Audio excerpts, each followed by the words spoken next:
ঈদ উল ফিতর উপলক্ষে দেশবাসীকে শুভেচ্ছা জানিয়েছেন প্রধান উপদেষ্টা ডক্টর মোহাম্মদ ইউনূস। এক ভিডিও বার্তায় ঈদের এই ক্ষণে দলমত নির্বিশেষে পরাজিত শক্তির বিরুদ্ধে ঐক্যবদ্ধ থাকার আহ্বান জানিয়েছেন তিনি। পবিত্র ঈদ উল ফিতরের সকলকে জানাই ঈদ মোবারক।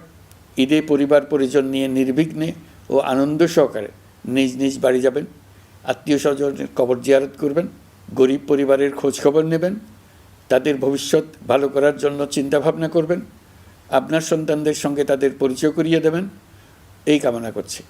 ঈদের জামাতে দলমত নির্বিশেষে সবাই যেন পরাজিত শক্তির সকল প্ররোচনা সত্ত্বেও সুদৃঢ়ভাবে ঐক্যবদ্ধ থাকেন, সেজন্য আল্লাহর কাছে মোনাজাত করবেন, এই আহ্বান জানাচ্ছি। সকলের জীবন সার্থক হোক, আনন্দময় হোক। মহান আল্লাহ আমাদের সহায় হন।